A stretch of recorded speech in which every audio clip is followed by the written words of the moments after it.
Tout puissant, nous t'adorons. Digne, digne, digne, oh, tu es digne, roi, roi des rois, tout puissant, tu es digne, oh éternel notre roi, digne, oh, tu es digne, roi des rois, tout puissant, nous t'adorons. Oh, digne, digne, digne, oh, toi seul, tu es digne, il n'y a personne d'autre, roi des rois, tout puissant, tu es digne, personne d'autre n'est digne, digne, oh, tu es digne, roi des rois, tout puissant, nous t'adorons. Roi des rois, tout puissant, nous t'adorons. Oh, roi des rois, tout puissant, nous t'adorons. Oh, roi des rois, tout puissant, nous t'adorons. Oh,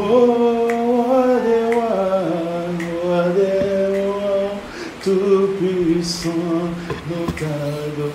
Oh, roi des rois, tout puissant, nous t'adorons.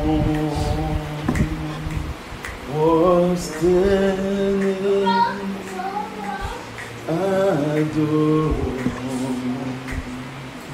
Yahweh,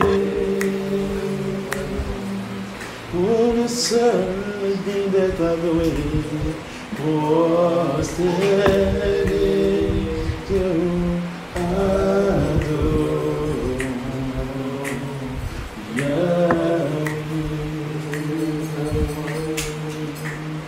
Prosterné, adorons.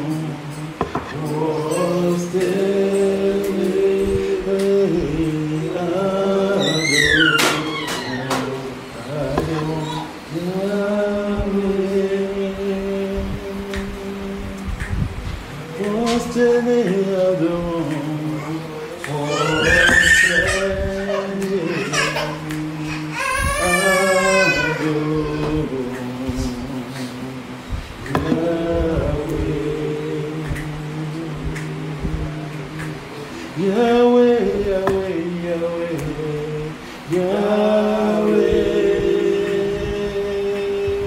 Yahweh, Yahweh,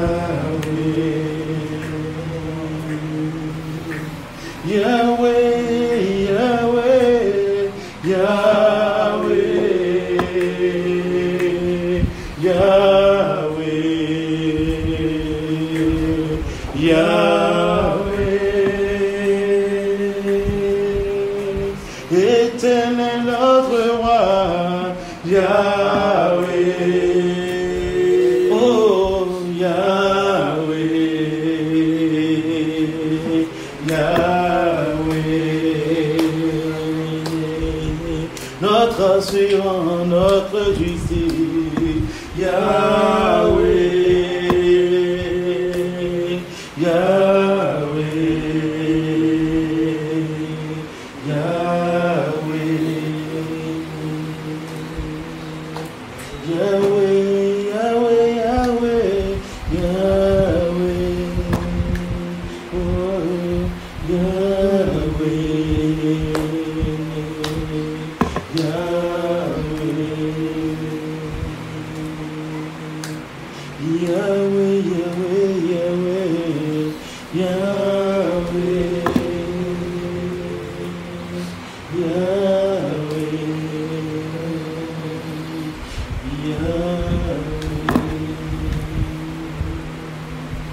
Oh Yahweh, Yahweh, Yahweh, Yahweh.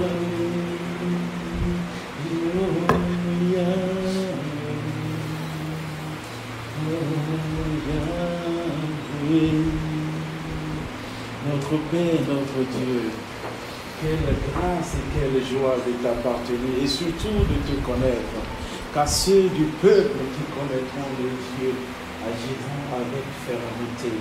Merci pour la grâce que tu nous as donnée de te connaître. Merci pour cette assurance de vivre en toi, de t'appartenir et de demeurer éternellement en toi. Car la vie éternelle, ce n'est pas la vie après la mort.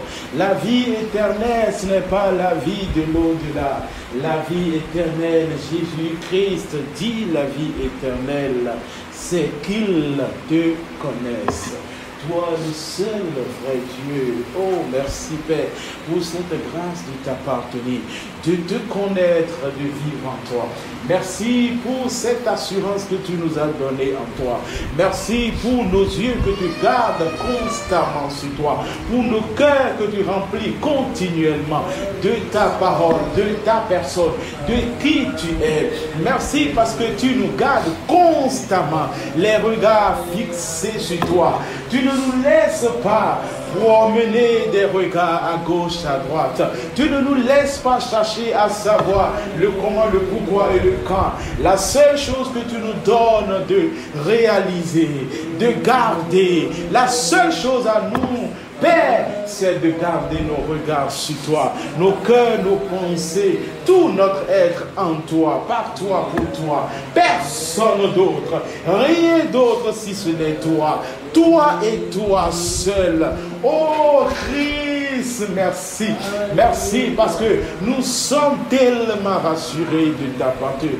Merci Père. Oh Jésus. Oh merci. Alléluia.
L'agneau qui est immolé mais qui est comme vivant, le mystère de Christ qui vit éternellement.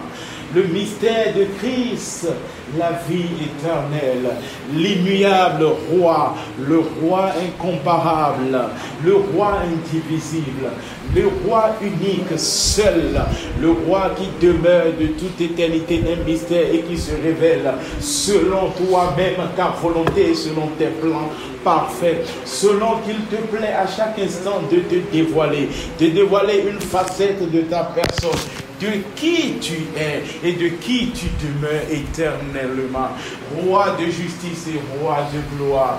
Roi de justice et roi de gloire. Il n'y a personne d'autre. Personne d'autre. Personne qui peut se prévaloir de se comparer à toi. Oh Jésus-Christ. Oh merci Père. Béni sois-tu, roi de gloire. Tout par toi, tout pour toi, absolument toi.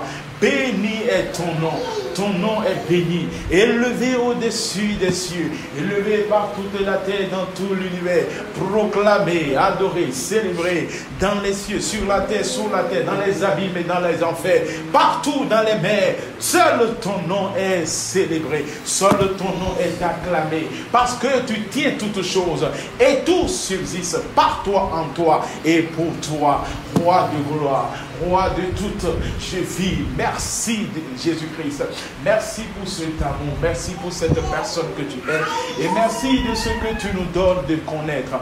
Chaque jour, une infirme partie de ta personne. Tu ouvres nos yeux et tu les gardes constamment sur juste une infirme partie. C'est pour cela que nous sommes fiers de cette connaissance que tu nous donnes, que tu nous permets d'avoir chaque jour, à chaque instant, à chaque moment en toi. Béni soit Dieu. Béni soit le roi de gloire, roi des vies, Seigneur de justice, éternel, élevé par toute la terre, proclamé. À aucun endroit il ne s'agit, on ne parlera de personne d'autre. Seul son nom est vénéré, seul son nom est sanctifié, seul son nom est mis à part, seul son nom est célébré. Il est roi et il demeurera éternellement roi. Il est roi et rien ne changera sa royauté. Rien n'ébranlera cette royauté. Merci Papa. Béni soit ton nom. Nous sommes fiers d'être en toi et de t'appartenir. Honneur, gloire, adoration à toi. Toi qui as réuni encore cette famille ce matin autour de l'essentiel, ta personne, toi-même Christ, qui est la parole révélée. Merci Père parce que tu nous as réunis, que ce soit en présentiel, que ce soit dans les maisons, que ce soit en ce lieu, que ce soit dans ce pays, que ce soit partout sur la terre. Tu nous as réunis, connectés en présentiel ou en ligne. Tu nous as réunis encore ce matin pour nous faire du bien par ta parole qui est la vie, ta parole qui éclaire et qui donne de l'intelligence au simple, ta parole qui fait toutes choses. Quand tu envoies ta parole et tu les fais échapper de la fausse, tu envoies ta parole et ta parole est guérie. Tu envoies ta parole et tu dis que les eaux soient remplies de toutes sortes de poissons, de toutes sortes d'êtres vivants. Et jusqu'à aujourd'hui, cela suscite et cela demeure ainsi. Quand c'est ta parole, elle est éternelle. Elle demeure éternelle et c'est ta personne. Et c'est par cette même parole que tu tiens l'univers, que tu tiens toutes choses, que tu soutiens toutes choses. Merci parce que tu nous donnes de te connaître. Tu te révèles à nous et tu nous parles. Tu parles à nos cœurs, tels des enfants bien-aimés. Tu nous réunis et tu nous parles. Et tu nous paies avec tel un berger, un bon berger. Et tu nous paies. Merci Père. Béni sois-tu. Honneur et adoration à toi. Béni sois-tu. Nous te célébrons. Nous sommes reconnaissants en Christ Jésus. Amen. Amen. Amen. Amen. Amen. Alléluia. Et amen. Ok. Bonjour famille ici. Bonjour famille en ligne. Saluez-nous depuis là où vous êtes. Même si vous ne pouvez pas ouvrir vos micros, saluez-nous par la main. Si vous pouvez ouvrir vos micros, ouvrez vos micros et saluez-nous. Amen. Alléluia. Ok. Ah, Dieu de toute grâce. Ça fait un bail. Et nous nous retrouvons toujours en lui. Je me demandais même qu'est-ce que nous allons encore dire ce matin, que nous n'avons pas déjà dit toujours. Et je réalise que la répétition est pédagogique. Amen. Nous ne nous lasserons jamais de répéter les mêmes choses.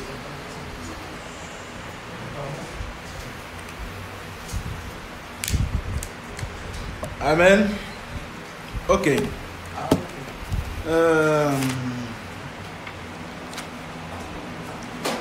Après que le Seigneur nous a fait du bien en disant qu'est-ce qu'il fait maintenant, que de se concentrer sur ce qu'il fait maintenant, après nous avoir donné la grâce de discerner, en nous enseignant sur discerner Christ en toute personne.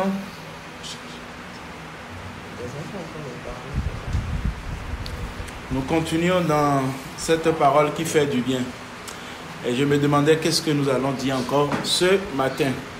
Et c'est là que j'ai lu ce passage, qui n'est pas, nous n'allons pas rester trop sur ça. Quand nous parlons de l'unicité de notre Seigneur Jésus-Christ, de notre Père Christ.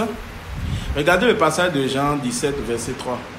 Tout à l'heure, quand je lisais ça encore, quand on était en train de prier, je me rends compte encore que dans ce passage-là, si on va se fier au français, on va dire que le français est mal dit, alors qu'en réalité, c'est toujours l'unicité de notre Père qu'il était en train de proclamer. Il dit la vie éternelle, or, dans Jean 3, 17, dans 17, verset 3, or, la vie éternelle, c'est qu'ils te connaissent.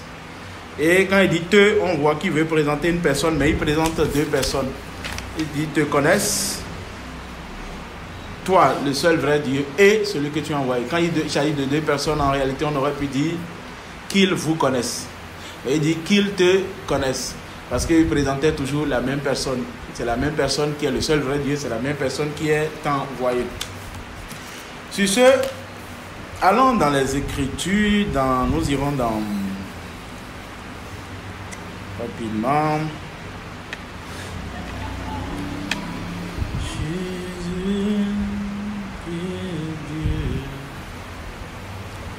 Colossiens 3, verset 17. Colossiens 3, verset 17. Si nous pouvons dire, si on veut, coûte que coûte, trouver un thème à notre exhortation qui sera très courte et ce partage de ce matin, nous pourrons dire vivre intensément en Christ. Vivre intensément, on peut ajouter en Christ comme on peut mettre vivre intensément simplement. Vivre, vivons. Amen. Colossiens 3, verset 17. Allons-y.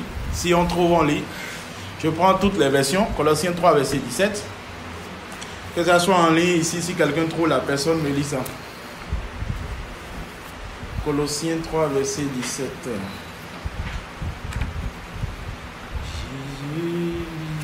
Bible expliquée. Okay. Tout ce que vous faites en parole ou en action, faites-le au nom du Seigneur Jésus, en remerciant par lui Dieu le Père. Amen. Une autre version. Parole de vie.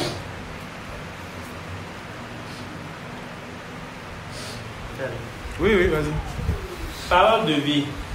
Tout ce que vous pouvez dire ou faire, faites-le au nom du Seigneur Jésus, en remerciant par lui Dieu le Père.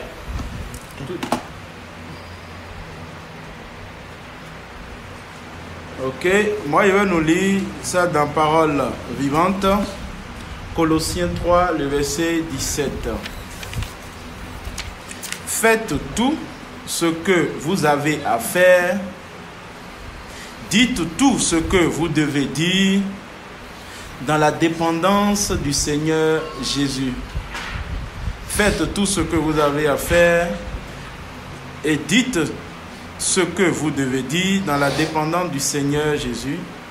Adressez par lui vos remerciements à Dieu le Père. Amen. Je m'en vais vous poser la question à la lecture de cette écriture. Pour nous, qu'est-ce que cela représente pour nous? Est-ce que le Seigneur est en train de nous adresser un ordre? Ou qu'est-ce que cela signifie quand nous lisons un passage comme ça? Qu'est-ce que ça nous dit? Je reprends encore dans Bible Parole vivante. Faites tout ce que vous avez à faire.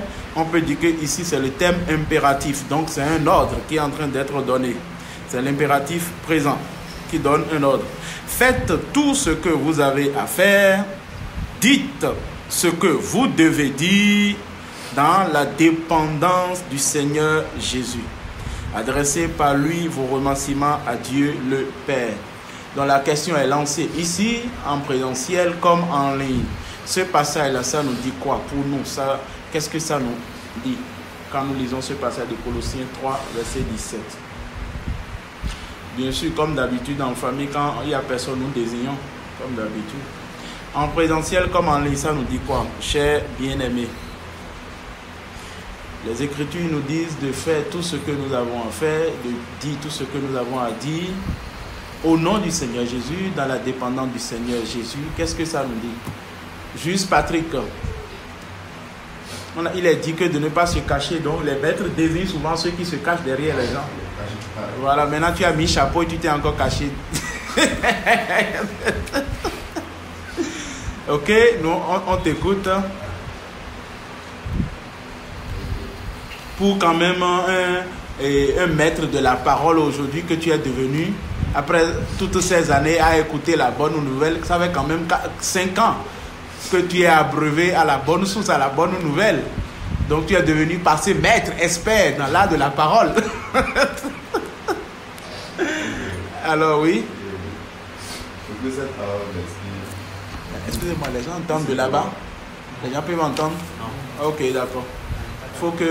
Il faut qu'on t'entende, que tout le monde t'entende. Un instant. Voilà. Faut pas que tu parles en l'air quand même.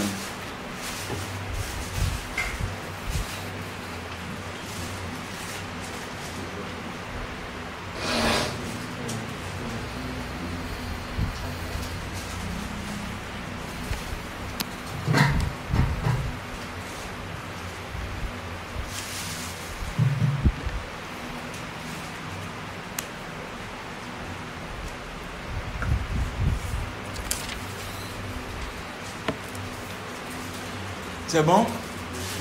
Oui, juste Patrick, nous t'écoutons. Amen. Oui, amen. Ok. La parole nous dit, dans tout ce que vous pouvez dire, agissez au nom du Seigneur Jésus. Au nom du Seigneur Jésus, en remerciant Dieu le Père par lui. C'est comme ça, c'est comme tu le dis. C'est comme vous avez commencé, comme c'était ce matin, à dire, il n'y a pas deux personnes. C'est Dieu égale Jésus-Christ, égale le Fils, égale le Saint-Esprit.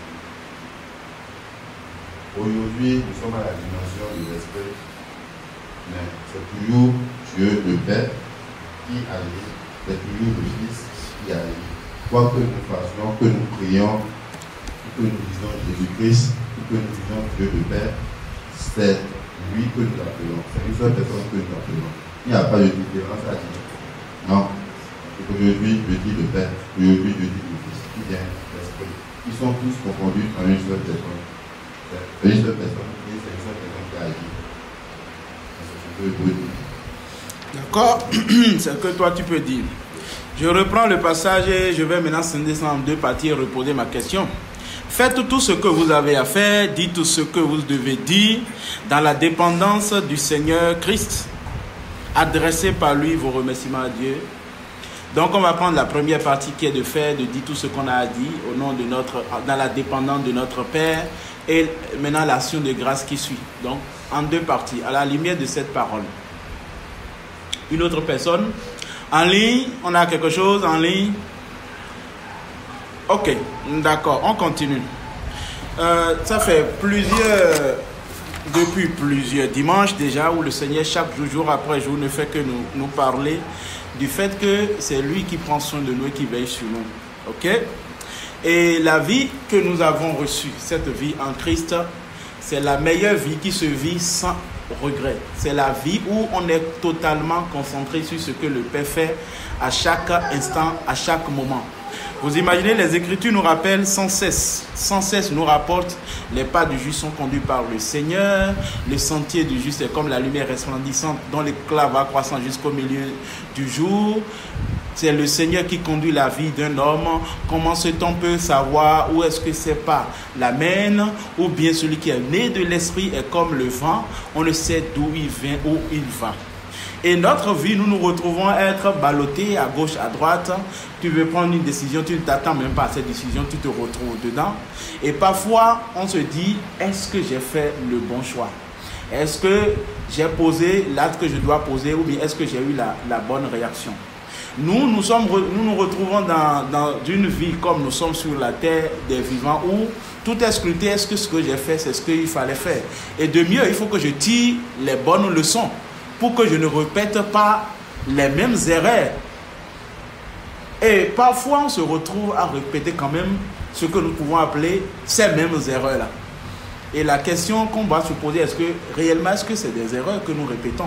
Si tant est-il que c'est tellement nocif pour nous, sachant que notre Père, c'est celui qui prend soin de notre vie, qui conduit notre vie à chaque pas. il prend plaisir à laisser ses enfants dans les erreurs qui détruisent leur vie. Parce que quoi, on dit qu'il se fout de tout le monde, n'est-ce pas? En réalité, il demeure un père aimant qui a tout le tableau. Lorsque les parents prennent leurs enfants, un enfant qui est né, un garçon, et on dit, garçon, on va à l'hôpital, ou bien je t'amène chez lui, ou bien à l'hôpital, oui. Arrivé là-bas, c'est pour te faire piqûre et on va te circoncire, je suppose. La piqûre lui fera extrêmement mal. Et la circoncision, n'en parlons pas. Ça va lui faire très mal. Et l'enfant pourrait regarder les parents avec un regard méchant, accusateur, pour dire, mais les parents m'ont amené ici et ils m'ont fait mal. Surtout avec les enfants de plus en plus d'aujourd'hui qui sont habiles à la langue, il va dire que papa, c'est de ta faute. C'est toi qui as fait ça. Et en réalité, c'est ce que les hommes nous sommes devenus sur la terre. Tout le temps, quand ce n'est pas la faute de Dieu, c'est la faute d'un... Bon, comme lui, on ne peut pas toujours lui dire c'est ta faute, on le laisse et on va trouver quelqu'un sur qui mettre la faute. Et lui, il est assis sous un arbre, les mains sous le menton, il regarde et il dit donc c'est toujours moi là. Si réellement il existait en plus, il dit donc c'est moi. Parce que comme on sait qu'on ne peut pas dire c'est la faute de Dieu tout le temps, il faut quand même trouver un être sur qui on met ça. Et c'est la faute de celui-là. Tout le temps, c'est de sa faute. Mais l'enfant qui n'apprécie les événements qu'avec sa connaissance limitée, comme il nous est donné d'avoir, nous, une connaissance très, très, très, très, très limitée des choses, apprécie les choses et estime que les parents lui ont fait de mal en l'envoyant pour le piquer et en l'envoyant pour le circoncire. Il apprécie les choses sous cet angle-là. Si le père donne à cet enfant, comme tout est humain, tout ce que nous désirons, de croître, de grandir jusqu'à l'âge adulte, il réalisera plus tard que ses parents lui ont fait du bien, que c'est pour son bien. Mais s'il est accordé à cet enfant de partir de la terre à ce moment un peu plus tard, il partira en gardant dans son cœur que ses parents ont été méchants parce qu'ils l'ont fait piquer. Une chose est certaine, que ça soit dans l'un comme dans l'autre cas, c'est les parents qui peuvent dire et apprécier à leur juste valeur ce qui est bien pour l'enfant et ce qu'ils sont en train de faire pour lui. Et notre Père, le passage que nous avons lu, tout ce que vous faites, tout ce que vous dites, faites-le au nom du Seigneur ou dans la dépendance du Seigneur Jésus-Christ. Ça, c'est la première partie. En réalité, la vie du juste, je vais circonscrire à ça, sinon la vie que nous menons sur la terre, tous, nous le menons tous dans la dépendance du Seigneur, notre Père. Que tu l'acceptes ou que tu ne l'acceptes pas, que tu réalises que c'est ça réellement, c'est-à-dire que tu en sois conscient que en réalité, tout ce que je fais, c'est dans la dépendance d'une personne. C'est cela la vérité. Nous tous, sans exception, nous dépendons d'une seule personne qui conduit fermement nos pas et qui fait que lorsqu'il nous donne de réaliser que cette vie, c'est lui qui l'amène, c'est lui qui gère le game, qui gère les actions, qui fait toutes choses, qui initie l'action, qui initie toutes choses et qui coordonne toutes choses. L'action de grâce se fait, c'est-à-dire sans aucune douleur, sans aucune gêne. Tout ce que vous faites, tout ce que vous dites, dans la dépendance du Seigneur Jésus-Christ. Parce que je sais, quand le game arrive, je dis, donc tu as prévu encore ça dans le jeu. Il n'y a pas de souci, avançons seulement. C'est tellement facile lorsqu'il te donne de réaliser, vous dire, donc ça là aussi tu l'as prévu dans le plan. Ok, on avance. Parce que quand tu réalises ce qui est prévu dans le plan, ce qui est devant toi, la situation que tu es en train de voir, tu te dis, bon, cette situation-là, en quoi, quand moi je vais apprécier, en quoi lui peut tirer une gloire dedans. Mais n'oublions pas, il dit, mes pensées ne sont pas vos pensées, mes voix ne sont pas vos voix. Notre conception, notre appréciation sera toujours limitée par rapport à ce que lui fait et il est en train de faire. Et c'est pour cela que la seule vérité qui nous rassure, qui nous permet d'être tranquille et de ne pas être ébranlé, de vivre intensément sans aucun regret. Je dis bien sans aucun regret. Parce que le propre de l'homme, c'est ça, avoir rapidement du regret. Si j'avais su, je n'aurais pas pris cette décision. Je n'aurais pas donné mon argent à cette personne-là, si j'avais su. Et ça fait extrêmement mal. S'il avait su, je ne lui aurais pas donné ma confiance et il aurait bafoué ma confiance, marché sur ma confiance, me fouler aux pieds. La question qu'on va se poser quand on dit souvent ça, est-ce que réellement, est-ce que tu aurais eu le choix même si tu l'avais su? D'autant plus que c'est le Seigneur Dieu qui dirige la vie de nous tous. Personne ne peut savoir où est-ce que c'est pas le même. Même si tu l'avais su et que tu avais toute la connaissance du monde, tu ne pourrais jamais deviner que c'est comme ça, ça va rester. S'il y a une chose qui est constante sur la terre et nous voyons nous-mêmes, nous les êtres humains, c'est le changement perpétuel. Ce qui est aujourd'hui, demain ça change. Ce qui est aujourd'hui, demain ça change. Et nous voyons même les experts. Ce qu'ils disent aujourd'hui par rapport à quelque chose, demain ils reviennent dire autre chose. Ceux qui sont dans la médecine et qui ont fait la médecine, là, on réalise ça encore mieux. Aujourd'hui, c'est tel protocole de prise en charge qu'il faut faire. Ah non, demain on a revu les protocoles, c'est avancé. Ah non, le protocole qui était là, on a découvert que ce protocole est très grave, ça faisait beaucoup de mal. Après avoir utilisé le même protocole peut-être pendant 100 ans. Et tous ceux qui ont bénéficié de ce protocole et à qui on a administré ces médicaments là, on revient rapidement pour dire, ah non, c'est dangereux, il faut supprimer ce protocole-là parce qu'on a constaté que ça crée des dommages au foie, ça crée des dommages au rein. Ok, d'accord, c'est le meilleur protocole aujourd'hui. On a fait toutes les recherches, on a fait tout ce qu'il faut et on est assuré à 100%. Ça, c'est bon. Attendez, quelques années, tel a fait des essais cliniques, a réalisé que ce protocole qu'on a mis en place, bon, finalement, à qui se fier sur la terre là? Ce qui fait que la seule vérité qui compte, c'est l'immuabilité de notre Père. Lui qui est immuable, qui ne change pas. Il dit, je suis l'Éternel, je ne change pas. C'est ce qu'il a dit dans l'Ancien Testament. Et puis il va redire ça sous une autre forme dans le Nouveau Testament. Christ est le même aujourd'hui, hier, aujourd'hui et éternellement. Il ne change pas. C'est lui la seule vérité constante à qui nous pouvons nous fier. Parce que, les chers frères bien-aimés, même nous-mêmes qui sommes là, nous ne savons pas ce que nous allons devenir et être et faire dans l'instant d'après. Parce que celui qui conduit nos pas, qui vit en nous, il est imprévisible. Il prend plaisir à avoir une vie, à mener, à nous faire vivre une vie imprévisible. Et c'est lui-même qui nous fait faire les plans. Il dit, il permet à une nation, il fait croître une action, puis il la déporte. C'est lui-même qui te fait faire le plan tout. Le plan est parfait, mais ça reste toujours imprévisible. Le plan est là, on est content, on fait le plan. Mais la seule personne qui on sait qu'au moins lui, il est une garantie, assurance, c'est toujours lui. Ce n'est pas le plan qui est fait, qui est devant nous. Parce que le plan que tu as fait dépend encore d'une seule personne. Il y a beaucoup de projets dans le cœur de l'homme. Beaucoup que lui-même décide de mettre dans nos cœurs. Il met les projets de voyage, les projets de si je ne quitte pas le Bénin, je ne peux pas réussir. Ma réussite est au Canada, ma réussite est en France. Beaucoup, et tu fais tout le plan, tout ce qu'il faut. S'il veut, il va te faire réussir. Et là-bas, il va te faire même échouer. Tu vas revenir réussir encore là où tu avais quitté. S'il veut, il te fait réussir il te fait voyager et tu vas réussir là-bas. Dans tous les cas, il est imprévisible. Et c'est pour cela que notre assurance doit être toujours, nous lui faisons confiance. Et nous lui rendons grâce. Parce que ce qui arrive n'est pas le propre de nous. Tu peux avoir posé un acte, tu dis, oh, j'ai commis telle erreur, c'est à cause de ça, je suis dans cette situation aujourd'hui. Frère, rends grâce parce qu'en réalité, c'est une personne qui a conduit tes pas là. Et tu n'as pas le tableau à ce moment précis pour vraiment apprécier ça à sa juste valeur. Peut-être, s'il le veut dans son amour, plus tard, il va te faire réaliser que ce que je t'ai fait faire, qui est une bêtise, et que tu dis que c'est une grave bêtise, regarde, aujourd'hui, tu es en train de célébrer Dieu pour ça. Tu es en train de rendre grâce pour ça. Et l'histoire biblique, quand nous prenons l'histoire biblique, nous voyons tellement de cas où c'est toujours comme ça.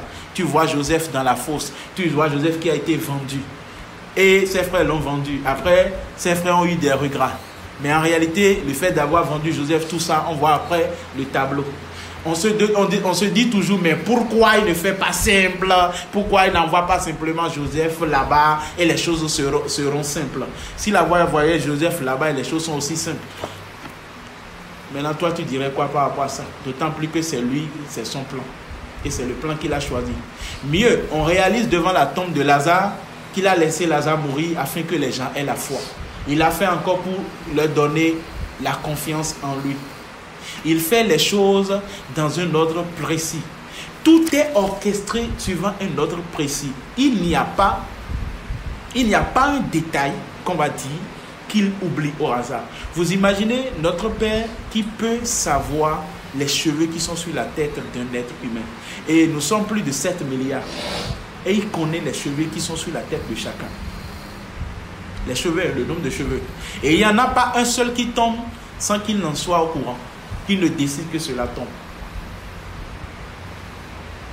Les êtres humains, nous avons tendance parfois à être tellement orgueilleux. C'est pour cela que nous oublions de rendre grâce. Je me rappelle la dernière fois, on voyait avec le juste aussi, on parlait des poissons qui sont dans la mer. Aucun être humain n'a créé un poisson. Aucun. Mais les êtres humains prennent plaisir à aller pêcher ces poissons-là et revendent ça à leurs frères. Ils pêchent le poisson qu'il n'a pas créé et il revend ça à son frère, il prend l'argent chez son frère. Et il va lui dire encore que la pêche est trop dure, que le marché est compliqué, comme si c'est pas ses forces qu'il est monté sur la mer, c'est pas ses forces qu'il a attrapé le poisson, mais c'est lui qui a créé le poisson qu'il a mis dans l'eau. Et il va dire qu'en temps de pluie que les poissons là ont fui, que les poissons c'est difficile de les avoir. Comme si un jour il est resté quelque part, il a créé un poisson et il a fait croître le poisson. Et il vient vendre ça à son frère cher. Il dit, ah non, non, non, non, que le poisson, que les temps sont durs. Ça, c'est... Le temps est dur. Hein? Hein? Vous voyez ça? Il n'a pas créé le poisson. Hein? Le poisson, c'est quelqu'un qui l'a créé, qui l'a mis dans l'eau. Et mieux, c'est quelqu'un qui a veillé sur ce poisson-là, qui a protégé ce poisson, qui a fait croître ce poisson, qui a veillé à sa nourriture, qui a fait en sorte que ce poisson se multiplie. Et quand lui s'est levé, c'est quelqu'un qui lui a donné le souffle de vie, qui lui a donné la force, la capacité, qui lui a donné la barque d'aller sur la mer et qui a fait en sorte qu'il n'y ait pas des crues pour que la barque se renverse et qu'il meure. Et qui lui a fait pêcher le poisson. Il revient, il vend ça à son frère. Il dit non, que le poisson, la vie est dure, que le poisson est trop cher. Et quand la vie est dure, là, il se plaint dessus, qu'il est allé sur l'eau, il n'a pas pêché. Vous voyez? Alors que cette vie, c'est quelqu'un qui t'a donné ça, qui orchestre ça, qui dirige tes pas. Et le jour là, il t'a fait aller sur l'eau, et tu n'as eu aucun poisson, et toi tu ne sais même pas. Peut-être tu aurais pêché, ta pêche te serait tombée sur un requin qui allait faire renverser ta barque et qui t'aurait déchiqueté. Tu ne sais pas. Mais lui sait. Et il a fait en sorte que tu n'aies aucune pêche, que tu ne pêches rien, mais tu te plains. Et mieux pour nous, les Écritures rapportent dans le proverbe, qui quelqu'un trouve le proverbe là, il me dit ça. J'aime tellement citer ça que j'ai oublié le passage, mais je sais que c'est proverbe 18. Non? Le sentier du juste est comme la lumière resplendissante dont l'éclat va croissant jusqu'au milieu du jour. Le sentier du juste est comme la lumière resplendissante dont l'éclat va croissant jusqu'au milieu du jour. Ça, c'est le sentier du juste. La lumière resplendissante jusqu'au milieu du jour. Il dit, celui qui vient à moi, il vivra dans la lumière, il n'aura point les ténèbres. Et pourquoi alors penser à ce que c'est mauvais? Proverbe 18 ans, 4, 18. C'est notre sentier comme la lumière resplendissante. Alors pourquoi penser à ce qu'il y ait, c'est que c'est des ténèbres, c'est un souci lorsque, comme tout à l'heure on le disait, il y a des hauts et les bas, comme nous aimons l'apprécier selon l'aspect humain, parce que nous sommes dans un corps humain. Il n'y a pas de ténèbres sur notre sentier. Le juste vit dans une lumière, c'est-à-dire éternelle, qui ne varie pas. C'est en cela que nous vivons. Il n'y a pas de « Ah, aujourd'hui, ma vie n'avance pas selon que je l'aurais aimé que ça avance ». Ta vie, mon frère, ma vie, nos vies avancent parfaitement.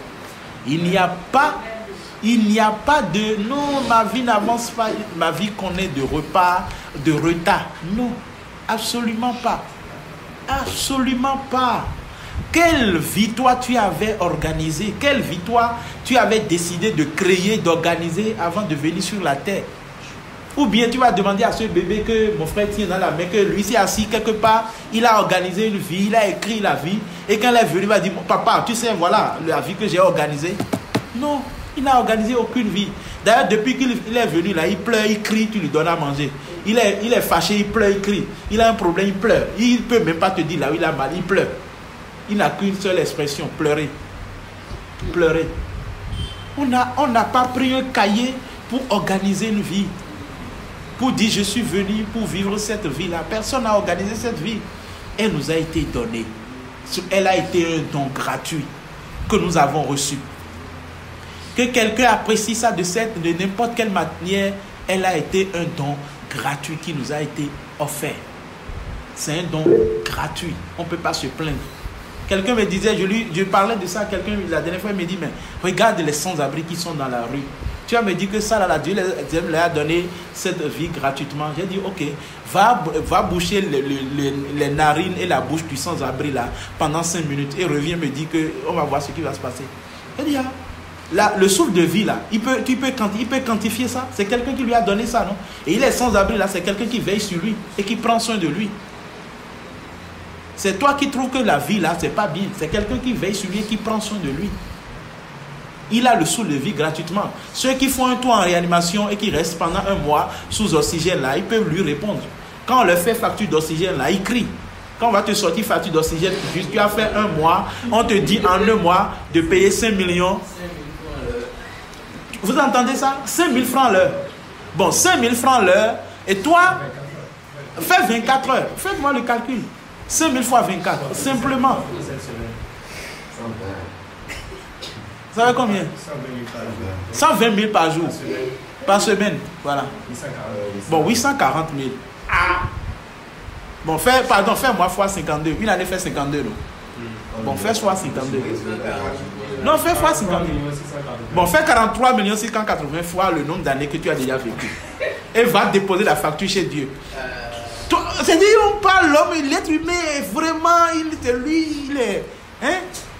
C'est lui qui est, on ne peut pas entendre. Va déposer la facture chez lui. Fais 43 millions là. Fois le nombre d'années que tu as déjà fait sur la terre. Ah, voilà. Quand c'est ça, le Seigneur a payé le prix. Vous voyez? Quand il s'agit de ça maintenant, le Seigneur a payé le prix. Mais quand il va... Non, quand la vie est dure, le Seigneur n'a pas payé le prix. Mais quand il s'agit de payer les 43 millions chaque année, le Seigneur a payé le prix. Maintenant, pourquoi quand tu vas à l'hôpital, tu ne dis pas ça au médecin?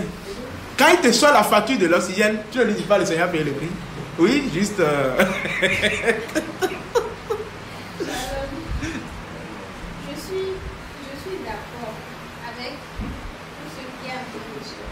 Oui. Mais j'ai une question. Oui, vas-y. Tu dois rendre grâce au Seigneur en toutes circonstances, oui, pour toutes choses. Oui.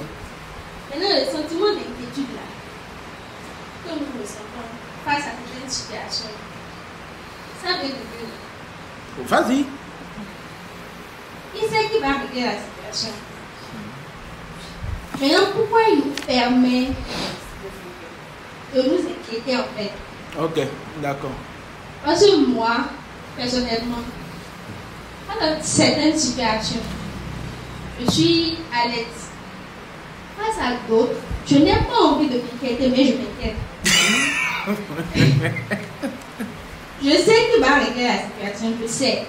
Mais je m'inquiète. Et après, je me demande pourquoi je m'inquiète. Alléluia. Ok, c'est bon? Oui, c'est une excellente question. On devrait venir là, mais comme elle est venue plus tôt, elle est la bienvenue. Quelqu'un a une réponse ici en ligne ou bien je continue? En ligne, quelqu'un veut répondre? Ici, quelqu'un veut répondre? Ok, alléluia. Je relis le passage de Colossiens 3, le verset 17. Faites tout ce que vous avez à faire. Dites tout ce que vous devez dire dans la dépendance du Seigneur. Dans la dépendance du Seigneur. Le sentiment d'inquiétude est un sentiment qui est connu par tous les êtres humains. Les êtres humains, l'humain, c'est vrai, je fais bien la part des choses. L'humain va toujours ressentir ce sentiment d'inquiétude face aux événements. quand bien même il n'a aucune solution, quand bien même son inquiétude n'apporte aucun résultat, rien, ça n'apporte rien.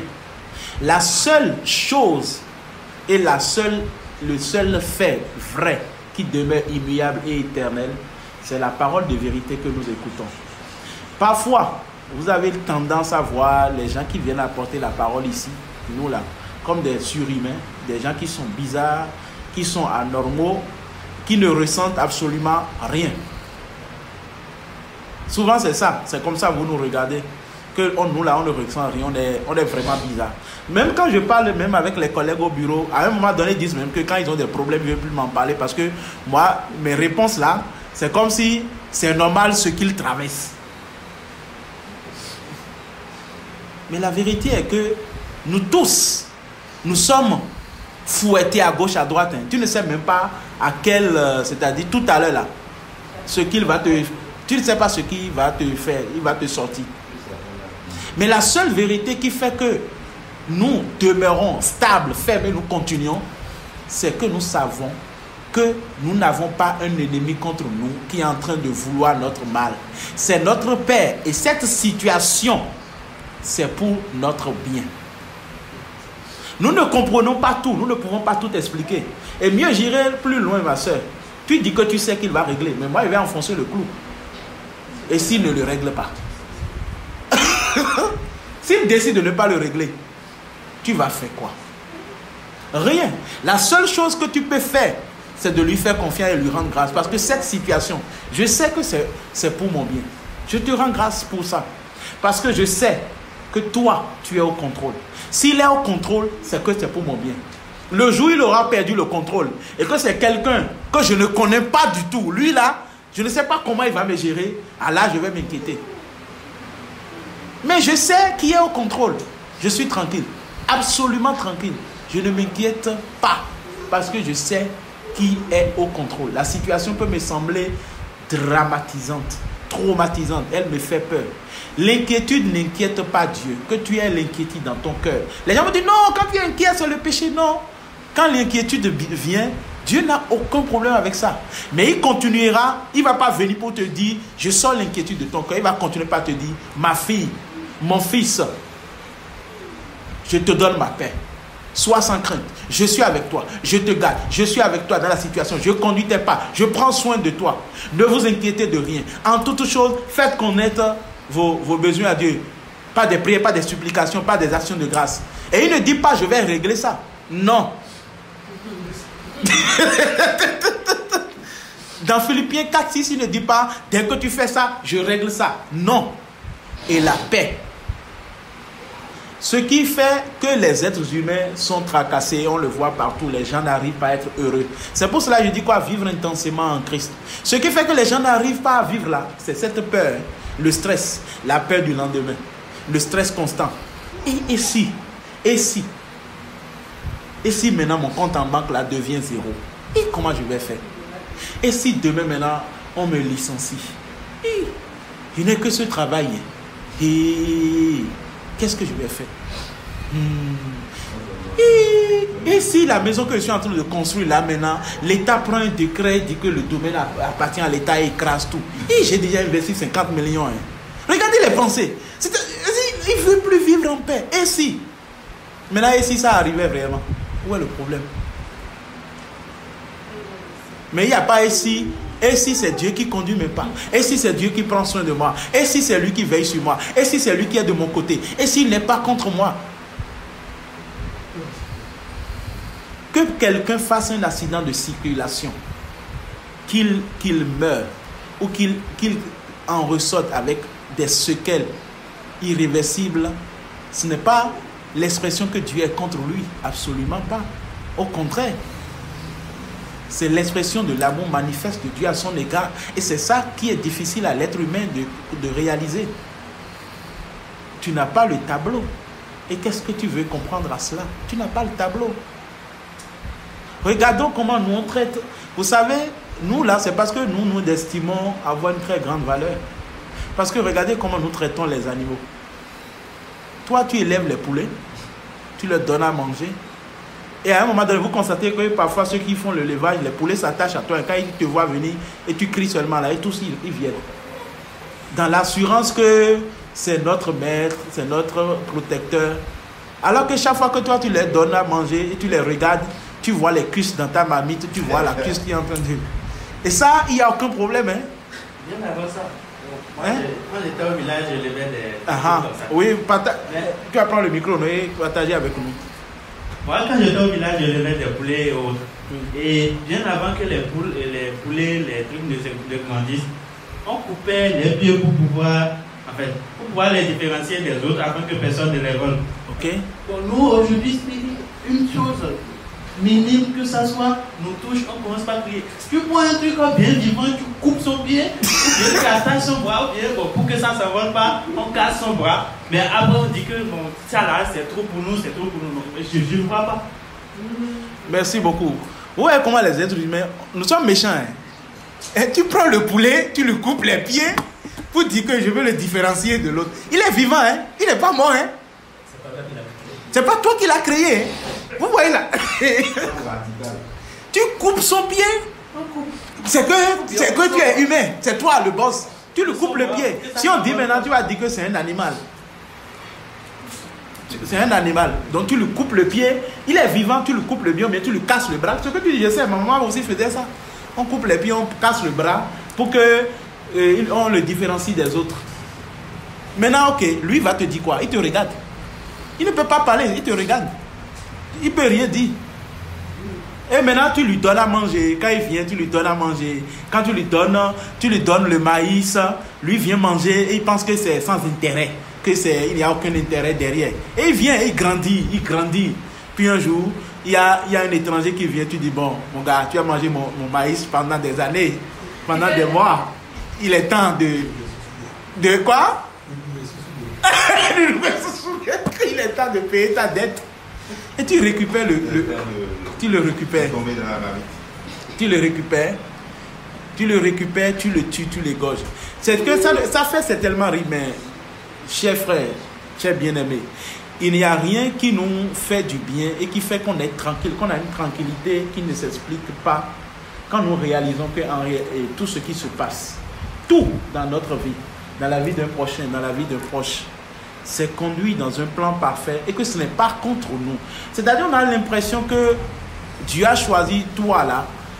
C'est comme si toi, tu as chié dans le jardin de Dieu et il a prévu, toi particulièrement, et il a dit, toi, c'est que je vais te... Genre, toi particulièrement, je vais gérer ton cas à part. Non. Tu ne lui as rien fait. C'est que moi, je n'ai pas le tableau. Je ne suis pas à côté. Je n'ai pas le tableau. Je regarde et moi-même, j'encaisse mes coups. Et moi, je lui dis toujours, tout le temps, moi, c'est devenu ma phrase maintenant. Quand il commence à coucher, je dis, ah, papa, donc toi aussi, c'est dedans. Tu as prévu ça aussi dedans. Bon, moi, je ne sais pas ce que ça va apporter. Merci, papa, avançons. On y va. Ça aussi, c'est dans le plan. Qu'est-ce que moi, je vais dire maintenant? Je sais que toi, tu connais parfaitement pourquoi tu fais ça. Je sais parfaitement pourquoi tu orchestres ça. Ça aussi, c'est dans le tableau. Et en même temps, on avance. Il te donne la capacité, tu fais face également à la situation. Oui, c'est lui qui te fortifie, qui te donne la capacité d'y faire face. Seulement, vous voyez, l'exhortation de ce matin, c'est de nous rappeler sans cesse que dans cette situation, tout ce que nous voyons là, que notre cœur continue de déborder de reconnaissance et de savoir qu'il y a une personne qui sera toujours de notre côté, qui tient fermement notre vie. Il tient fermement notre vie. Il n'a pas dit que non, toi aujourd'hui, je veux finir avec toi. Non, il tient fermement notre vie. Nous allons lire Romains 14, versets 6 à 9. Regardez Romains 14. Romains 14, versets 6 à 9. Romains 14. Je suis dans... Ok, Bulle parole vivante. Regardez ce qu'il dit ici. Celui qui met tel jour à part veut par là honorer Dieu et servir le Seigneur. Celui qui manque de tout sans scrupule de conscience le fait aussi à cause du Seigneur. La preuve, c'est qu'il remercie Dieu pour sa nourriture. Quant à celui qui s'abstient de certains aliments, il le fait encore par amour du Seigneur quand lui aussi est reconnaissant à Dieu. Ouais, certains parfois, moi je ne mange pas de telle nourriture, moi je mange de telle nourriture. Tout ça là, c'est pour la gloire de Dieu. Ok? Aucun de nous, c'est le verset 7 qui m'intéresse. Regardez le verset 7. Regardez le verset 7.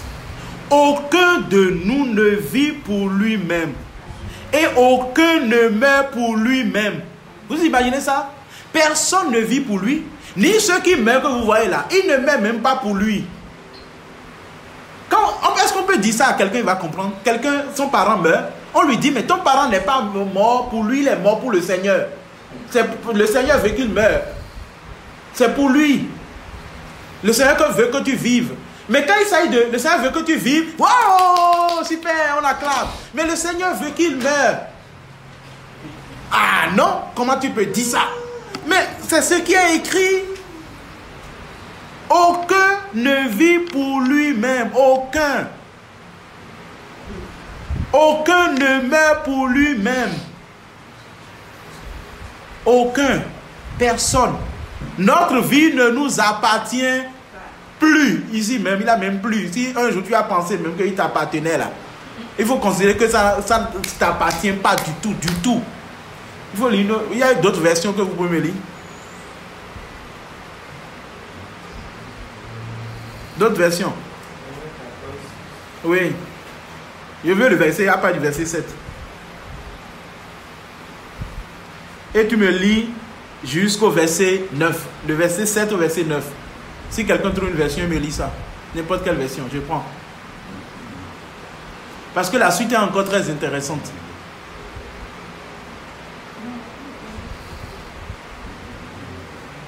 Bible expliquée. Ok? Tu prends. Ah, ok, d'accord. C'est lui qui attribue de l'importance... Non, pas du verset 7. Verset 7, oui. En effet, aucun de nous ne vit pour soi-même et aucun ne meurt pour soi-même. Si nous vivons pour le Seigneur, et si nous mourons pour le Seigneur. Ainsi, soit que nous vivions, soit que nous mourions, nous appartenons au Seigneur. Car le Christ est mort. Un instant. Donc la vie, la mort, là, ça appartient... Bon, ok. Car le Christ est mort. Car le Christ est mort et revenu à la vie pour être le Seigneur des morts et des vivants. Pause. Le Christ est revenu à la vie pour être le Seigneur des morts et des vivants. Bon, sur la terre, là, il y a qui d'autre alors? Si les morts, à part les morts et les vivants, il y a qui d'autre? Quand on dit notre Père règne sur tout le monde, il règne sur tout le monde. Le Seigneur des... Pourquoi généralement on dit que le Seigneur n'est pas le Seigneur des morts, mais le Seigneur des vivants? Généralement on dit que le Seigneur n'est pas le Seigneur des morts, mais il est le Seigneur des vivants. Ah, et là? Oui, oui, oui, c'est ce qu'il a dit. Oui, oui. Alors ce passage...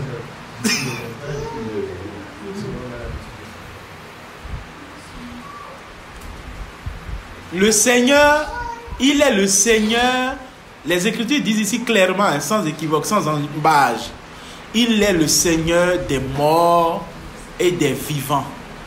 Il est le Seigneur absolu des morts et les vivants.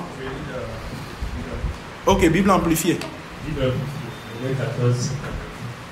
Nul de nous ne vit pour lui-même, pour son propre bien, mais pour le Seigneur. Pour son propre bien. Nul de nous ne vit pour son propre bien, mais pour le Seigneur. Et nul de nous ne meurt pour lui-même, mais pour le Seigneur. Si nous vivons pour le Seigneur. Et si nous mourons pour le Seigneur. Ainsi, soit que nous vivions, soit que nous mourions, nous appartenons au Seigneur.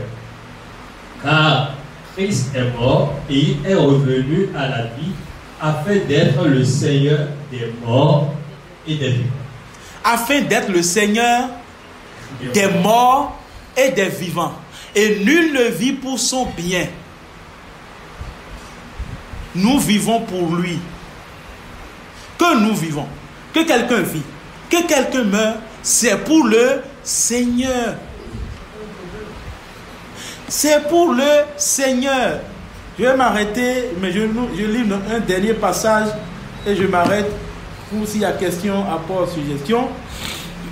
Et c'est, écoutez, et c'est fort de ça que nous pouvons maintenant comprendre aisément le passage de Philippiens 1, le verset 20 à 26. Où quand Paul parlait, jusqu'à ce qu'il dit Christ est ma vie, la mort m'est égale là. Lisons le passage.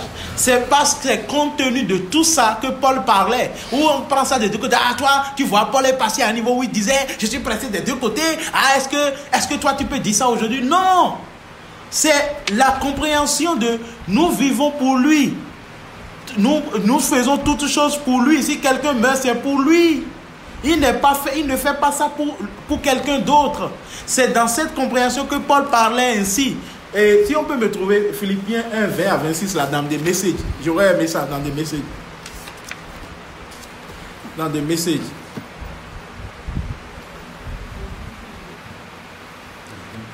Dans des messages.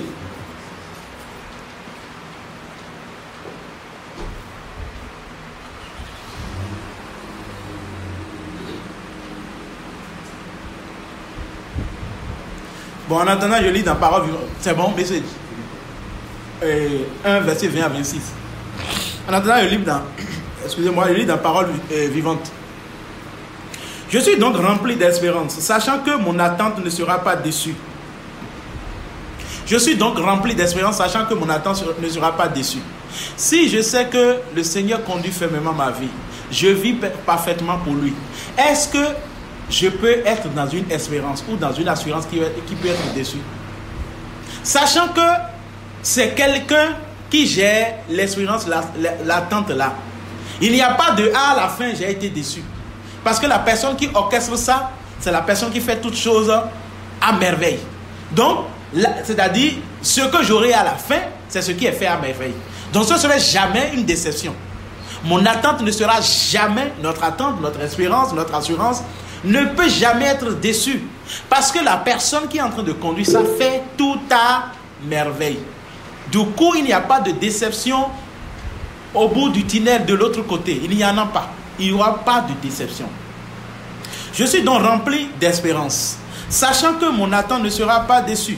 Je n'éprouverai aucune confusion.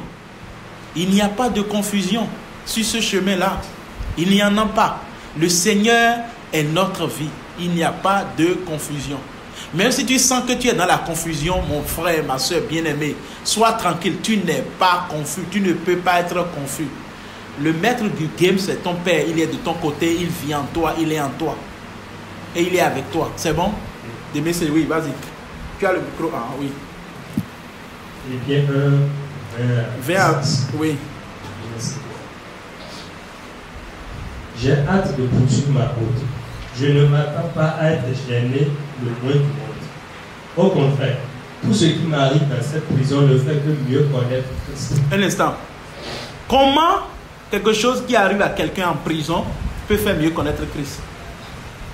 En réalité, c'est parce qu'il a compris que la vie que nous menons, peu importe dans quelle situation que tu te trouves, c'est pour révéler Christ. C'est pour mieux faire connaître la personne de notre Père et ses desseins bienveillants. C'est pour toujours révéler une facette du Père.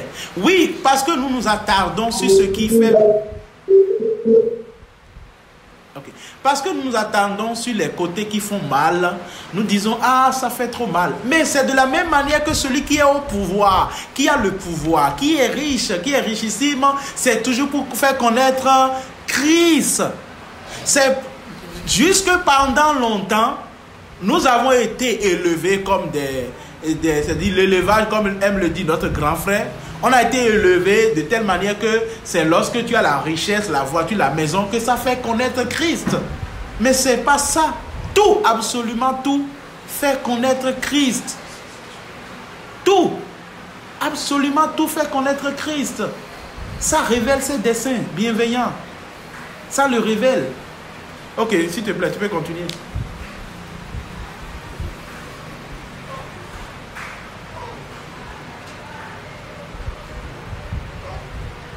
tu avais commencé ce qui m'arrive dans cette prison.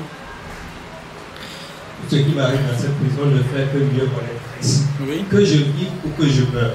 Oui, que je vive. Ou que je meure. Romains 14 de tout à l'heure. Continue. Ils ne m'ont pas fait taire, ils m'ont donné une tribune. Vivant, je suis le messager du Christ. Mort, je suis son prêtre. Tout ce qu'on a lu dans Romains 14 tout à l'heure. Ok? La vie compte encore plus de vie. Je ne peux pas perdre. Pause. Écoutez, quand j'ai lu ça hier, je riais. Je ne peux pas perdre. Mais Paul, tu as tellement perdu. Paul, arrête de mentir. Arrête de raconter de n'importe quoi. Tu es dans le déni. Tu es devenu fou. Nous devons t'envoyer chez Dr Majolène pour qu'il puisse te faire réaliser ton déni, que en réalité tu es dans le déni. Mais Paul, tu es devenu fou, tu es dans le déni. Parce que tu as tellement perdu. Tout ce que toi tu as connu là, ta vie là, c'est une perte. Mais il dit je ne peux pas perdre. Mais dans quelle conception? Mais pourquoi il dit je ne peux pas perdre? Parce qu'il réalise qu'il n'y a pas de perte en Christ. On ne peut pas perdre. C'est comme si on était dans une bataille, il y a un gain, une perte. Non. Cette vie est un don et on ne perd pas. Il ne peut pas perdre. Même s'il finit, mais il a dit que je vive ou que je meurs. Même s'il finit décapité, il sait qu'il n'a pas perdu. C'est un gain. Il n'a pas perdu. Et vous verrez que c'est la suite du discours qui va finir par car Christ est ma vie et la mort mais un gain. On prend cette partie-là seulement, on dit Christ est ma vie, la mort mais un gain. On connaît mais. Après tu as peur de. Tu as peur. Parce que. Mais là, l'esprit de mort qui t'amène le gain. Parce qu'on n'a jamais pris le temps de lire tout ce qui a amené Paul à ça. Pourquoi il disait ça? Tout ce que le Père lui a fait réaliser pour qu'il en arrive là. Ok, tu remontes un peu, je ne peux pas perdre et on continue. Je ne peux pas perdre. Oui. Tant que je suis en vie dans ce corps, j'ai du bon travail à faire. Si je devais choisir maintenant, je ne sais pas lequel je choisirais. Bon, vous voyez que Paul, Dieu lui a accordé la grâce de réaliser clairement que quand on parle de que nous parlons, nous avons un message spirituel, nous avons un discours spirituel. Dieu lui a donné de réaliser clairement que tant qu'il est en vie dans ce corps, donc en réalité il reconnaît que c'est lui qui fait fonctionner le corps. Tant qu'il est dedans, il compte. C'est lui, le corps là n'est pas lui, mais lui il est dedans. C'est lui qui est en vie dans le corps, il n'est pas le corps. Il n'est pas le corps. Il dit tel que je suis en vie dans ce corps. Donc il sait qu'il peut être en vie ailleurs. Il sait qu'il peut être en vie ailleurs. Tant que je suis en vie dans ce corps. Ça veut dire qu'il sait très bien que lui peut être en vie ailleurs. N'oublions pas le mystère de Christ. Assis dans les lieux célestes et présent sur la terre. Il sait que je suis en vie dans ce corps. Mais ça ne veut pas dire que c'est la fin. Je suis encore en vie ailleurs. Je peux être en vie ailleurs. Mais il reconnaît que c'est lui qui vit dans ce corps. Ok? On continue. Si je devais choisir maintenant, je ne sais pas lequel je choisirais. Choix difficile. Le désir de quitter le camp ici et d'être avec Christ est puissant. Certains jours, je ne vois rien de mieux. Mais la plupart du temps, à cause de ce que vous traversez, je suis sûr qu'il vaut mieux que je reste ici. Je compte donc rester avec vous un moment à vos côtés pour que votre croissance et votre joie dans cette vie... Excuse-moi, un instant. Vous entendez son discours à parler de ce moment? Là, il ne dit pas, le Seigneur dit de rester. Il parle comme, bon, je pense, je suis sûr, je vais rester. Il sait très bien que tout ce qu'il dit là, en réalité, ne dépend pas de lui. Les gens pensaient que Paul avait le choix pour dire, je décide de mourir, Christ est ma vie, la mort m'est gamin, je vais mourir. Non, Paul parle comme, je sais de toutes les manières que ça ne dépend pas de moi. S'il veut que je reste là, je vais rester et continuer dans ce corps. Mais s'il a prévu que c'est bon, je vais partir, je vais partir. Je suis sûr, je pense que je compte. Ce n'est plus le Seigneur va... Non. Il sait très bien avec assurance que... Mais si je suis là et je continue, c'est qu'il a prévu que je continue encore. Mais dès qu'il a vu que c'est bon, tu peux arrêter. Viens vivre hors de ce corps, il va arrêter ça. Mais on prend ça comme si Paul a été parvenu à un niveau où il peut décider de lui-même. Oui, oui. Tu as vu le niveau de Paul? Toi, tu peux parler de Paul? Non. Il a compris que c'est le Seigneur qui décide, qui conduit ses pas. Ok, continue. Je compte donc rester avec vous un moment à vos côtés pour que votre croissance et votre joie dans cette vie de confiance en Dieu continue. Vous pouvez commencer à vous réjouir de telles retrouvailles. Lorsque je reviendrai vous rendre visite, nous louerons Christ et nous nous amuserons ensemble. Nous nous amuserons ensemble. Donc on s'amuse même, hein. On écrit amuser dans l'évangile. Et c'est ça l'assurance que nous avons. Le fait de savoir que c'est lui. Que nous allions, nous revenions, il conduit nos pas. Il prend soin de nous. Bien-aimés, je vais redire ça encore. Vivons intensément. N'ayons pas de crainte à gauche, à droite. Vivons intensément. La vie qui nous a été donnée, c'est un don. Et quelqu'un conduit cette vie et il veille. Vivons intensément et rendons d'excellentes actions de grâce au Père. Tout ce que tu dis, tu fais, c'est pour la gloire de Dieu. Tout à l'heure, là, si tu as envie de manger le ndolé des Camerounais, là, va manger ça proprement.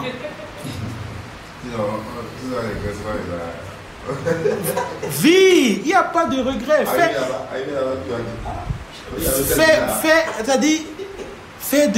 Le Père te dit, vie. Tu as envie de manger tout à l'heure de l'igname pilé, de boire ton bon vin. Alléluia. Christ n'est pas contre ça. Tu vois, quand il a pris le corps de Jésus, là, il allait chez Marie et Marthe manger proprement. Hein. Il va manger. Hein. Lui, il n'a pas ton temps. Hein. Lui, il va manger. Et il s'est assuré, quand il est revenu d'entre les morts, de braiser encore du poisson, de manger correctement. Hein. De braiser son poisson. Hein. Frère, vie. Jusqu'à quand tu vas continuer par regarder, défiler ces situations? À quel point ta vie n'est pas encore ce qu'elle doit être? À quel point tu n'avances pas? À quel point? Hé, Seigneur, Christ est là. Il te donne la vie parfaite, absolue, qu'il a prévue pour toi. Et c'est le meilleur choix qu'il a pour toi. Fais-lui confiance et vis. Sois heureux. Vis intensément. Shalom. Donc, vous avez la parole en ligne et en présentiel.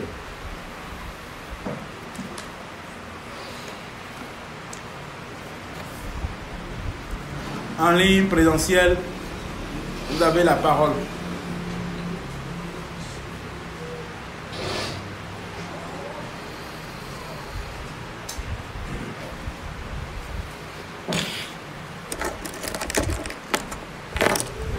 Bonjour à tous. Oui. Ok, vas-y. Ou bien je t'envoie le... C'est bon, ils vont entendre. Ok, d'accord. Ce que je retire au message de ce matin, on t'entend pas bien. Ce que je retiens du message de ce matin, ou le point que je souhaiterais faire ressortir, se trouve dans le passage de Philippiens 1, vers la fin de ce passage de Philippiens 1, vers 6, il y a une partie où Paul dit, je compte rester avec vous un moment à vos côtés pour que votre croissance et votre joie dans cette vie de confiance en Dieu continue. Et c'est ça, c'est confiance en Dieu. C'est ça là que je veux faire ressortir. Il dit pour que votre croissance et votre joie dans cette vie de confiance en Dieu continue. Moi, je pense que l'un des défis, on va appeler ça défi pour nous, pour tout être sur la terre, c'est celui de faire vraiment confiance au Seigneur. Pour moi, tout se résume à ça. De pouvoir lui faire confiance.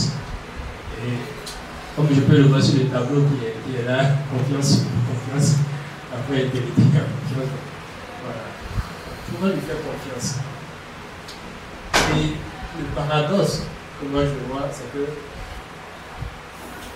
on arrive facilement à faire confiance à des êtres humains, même qu'on ne connaît pas. Je donne un exemple. Par exemple, quand tu prends une moto, un étudiant, ou bien quand tu prends un taxi, ou quand tu prends l'avion, Tu prends l'avion, tu ne connais pas le pilote. Non, non, non, on est tranquille. Tu n'as jamais vu le visage du pilote. Mais tu fais confiance. Ou bien, tu rentres dans l'avion, tu es serein qu'on ne le veuille pas. Tu cries que tu as pu voir. Et tu fais même des selfies dans l'avion et tu envoies à tes proches et tout. Tu es confiant, tu dis bon, l'avion va atterrir dans 6 heures de temps ou bien je serai avec vous dans telle heure. Et si ça n'atterrit pas? Et si ça n'atterrit pas?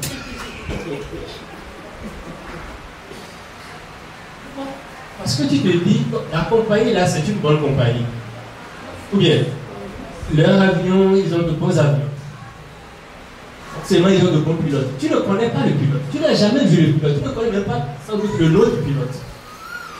Mais tu fais confiance. Tu te dis, il va te conduire à bon port, à destination. Mais paradoxalement, quand on nous dit que les pas du juste sont dirigés par l'Éternel, tu te lèves le matin, on te dit, non, le Seigneur te conduit, tu n'es pas rassuré. Tu veux d'abord avoir la feuille de route d'itinéraire. Tu veux d'abord savoir, est-ce que c'est sûr? Quand une petite situation se passe, tu commences à paniquer.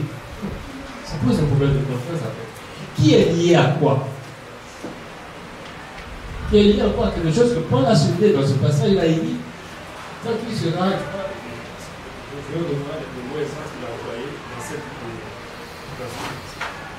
quand que je suis en vie dans ce corps. Voilà. Donc Paul fait cette nuance-là. Et on a déjà longuement parlé sur ce sujet, et je crois que c'est un point crucial sur lequel chacun de nous devrait méditer. Parce que tant qu'on n'arriverait pas à reconnaître et être conscient de ce que véritablement, nous ne sommes pas ce corps, cette matière, nous sommes l'esprit, et nous, l'esprit, vivons dans ce corps matière, il nous serait difficile de pouvoir faire confiance au Seigneur. Pourquoi? Parce qu'on percevra toujours les choses de manière charnelle, physique. L'être humain peut être rassuré par ce que ses sens naturels lui envoient comme information. Or, nous ne sommes pas l'être humain. Nous sommes l'être spirituel qui vit dans l'humain. L'humain, c'est le corps. Et c'est important qu'on puisse le voir. C'est ce qui va nous amener à véritablement faire confiance au Seigneur. Parce que la vie qu'il nous a donnée, c'est une vie de confiance en lui. Paul parle dans cette vie de confiance en lui. Il dit qu'il y a une vie de confiance en lui. Et la vie que nous avons, c'est ça. C'est une vie de confiance en lui.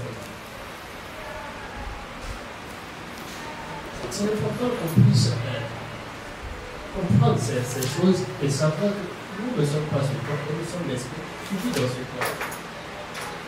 Et nous avons une vie de confiance en lui. Nous devons simplement lui faire confiance. On n'a pas besoin de voir avec notre sens naturel. On veut lui faire confiance. Sachant qu'il est souverain, il fait comme il veut. Rien ne se passe en dehors de sa volonté. Et on n'a rien à faire. Comme dans ce même quelqu'un me disait que est-ce que quelqu'un en venant sur la terre a apporté quelque chose? Qui de nous, le jour où tu es né, est-ce que tu avais porté un costume? Est-ce que tu avais un bijou?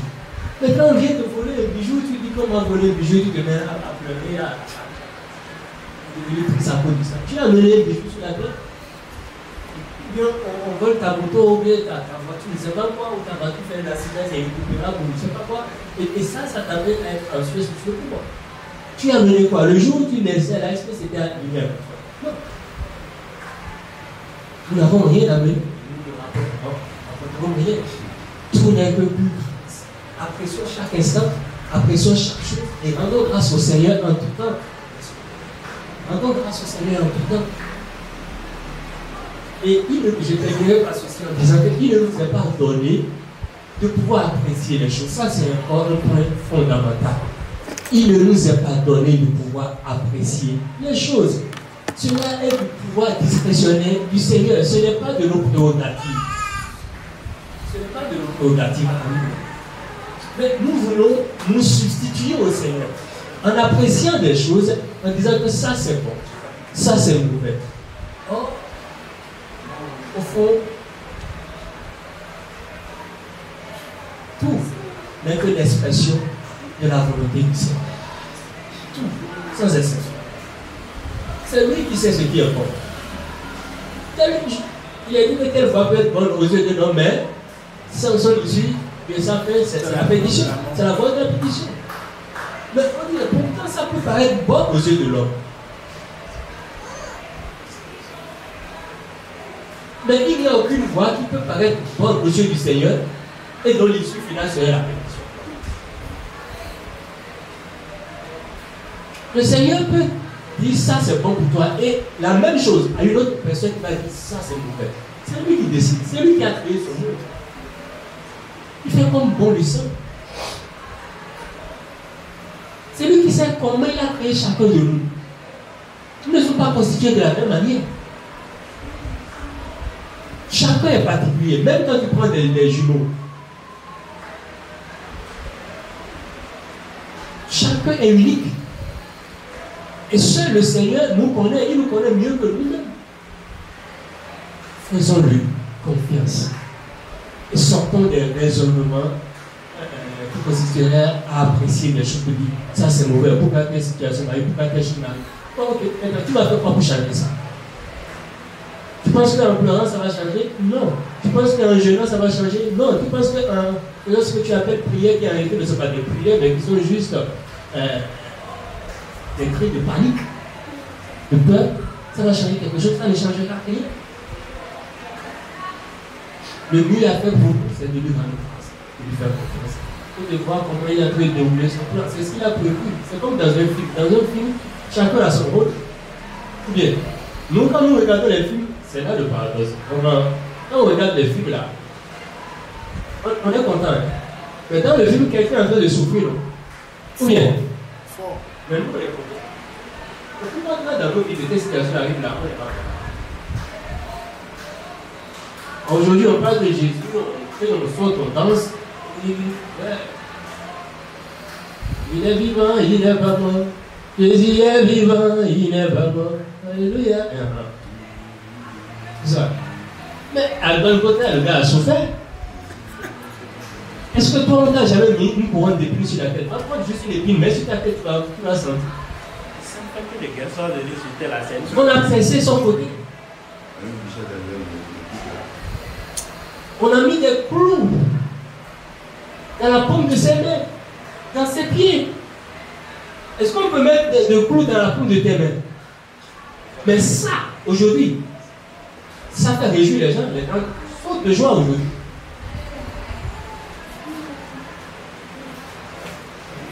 Quand tu regardes ça, toi et moi, nous n'avons absolument aucune raison, et je peux dire les mots, nous n'avons absolument aucune raison de pouvoir dire que telle chose est bonne, telle chose est mauvaise, nous souffrons, pourquoi ci, pourquoi ça.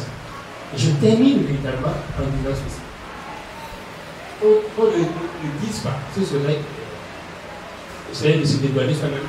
Non, mais c'est vrai, mais ce n'est pas facile, c'est difficile.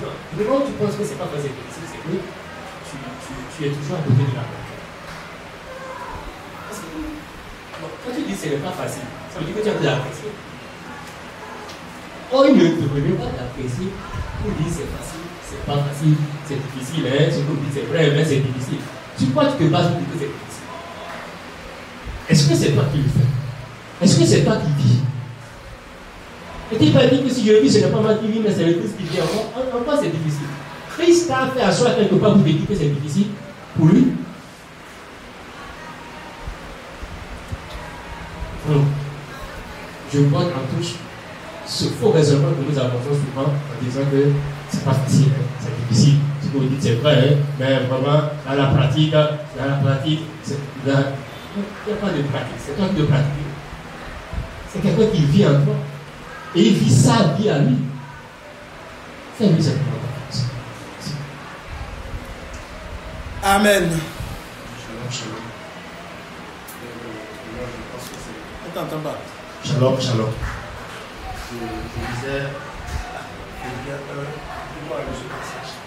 La partie qui m'a bloqué, c'est ça, jusqu'à ce que bien de dire. Mais par contre, on n'entend pas bien quoi. Oui, c'est bon. Voilà, là, c'est okay. Je disais Pierre 1 qu'on a lu, la partie de cette vie de confiance en Dieu, c'est pas bloqué ici. Et c'était dans ça, on n'a même pas parlé. Quand le gars commence à parler de ça, et plus j'y pense, en fait, ça m'a renvoyé à Jean 3,6, que je suis allé lire encore tout à l'heure. Il dit: ce qui est né de la chair est chair, ce qui est né de l'esprit est esprit. Maintenant, je me dis, unanimement, on est d'accord que nous sommes nés de l'esprit.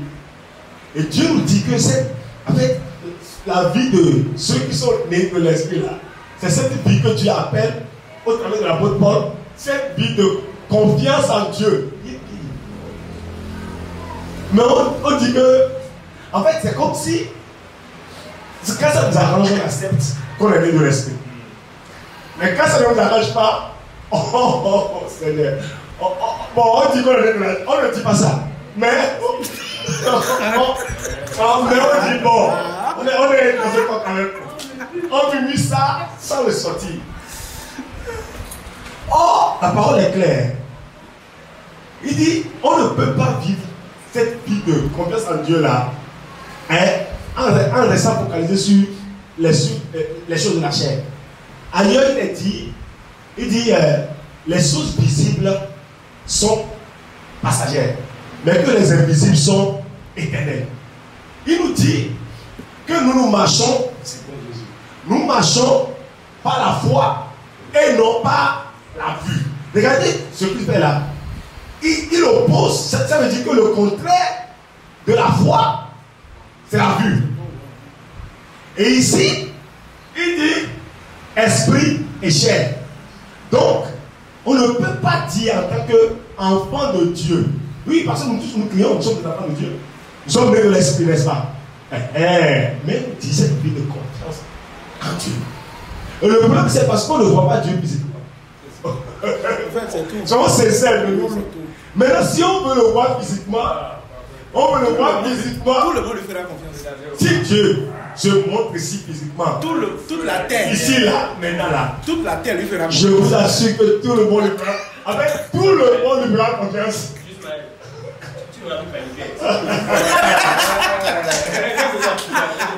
Si on peut, si Dieu. Tu dis le boss est là.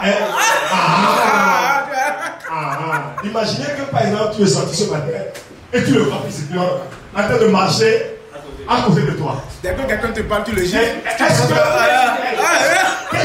Imaginez un peu la scène en fait. Posez-vous dedans, vous allez voir.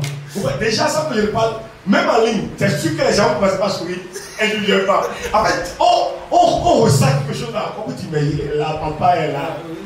Pourquoi, Seigneur? Parce qu'on ne le voit pas physiquement. Oh, tout ce qu'on décrit là, il est là. Il est là. Il est avec nous. Mais juste parce que nous ne le voyons pas. Parce que nos yeux physiques. C'est ça, nous le voyons. En fait, je parle de nos yeux physiques.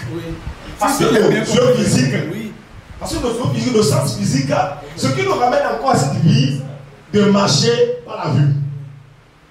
Et Dieu dit que si nous voulons marcher par la vue, là, on ne peut pas, c'est pas possible pour nous en tant qu'enfants de Dieu. Il dit, nous marchons par la foi et non par la vue.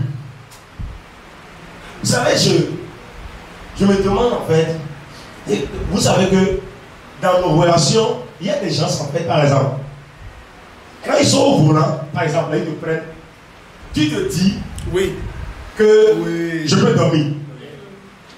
Tout à l'heure quand tu parlais, tout ça a revenu à l'esprit. Je peux dormir. Mais il y a des gens, quand ils montent au volant, en fait, non seulement tu fais la tête, mais tu es sûr, attends, et tu vas te dire que Dieu est. En fait, pourquoi c'est comme ça? C'est la confiance. Tout à l'heure, le juge a donné l'exemple de Zé. Oui, c'est vrai. Mais de la même manière, il y a des Zé que tu as, qui ont l'habitude de te prendre là. Quand tu es sorti, tu prends ton portable, tu dis, il est où? Je vais l'appeler. Il est capé. Pourquoi c'est comme ça? C'est la confiance. Parce qu'on se dit, le gars là. Mais aujourd'hui là, notre père là, soyons sincères, parce que nous ne le voyons pas physiquement là, avec le sens physique là. C'est ça qui nous joue des tours. C'est tout ça. Hein. Sinon, s'il dit, tu le vois physiquement comme ça, il te dit maintenant, hey, faut gifler le baraquet. Tu vas le gifler? Pas une fois, hein. Il dit une fois, toi tu vas faire des fois. Vous pensez que si David pouvait considérer physiquement Goliath, il va tenir? Non. Écoutez, faut cesser. Un petit qui est devant un baraquet comme ça. Mais David voyait quoi? Mais si David voyait quoi? Comment un enfant? C'est comme mon garçon là maintenant, qui se tient là et dit il va gifler un baraquet. Vous imaginez que là, on va dire que c'est une folie. Oui. Mais regardez les propos de Joseph vont nous amener à comprendre que Joseph vivait dans une réalité tout autre que les autres.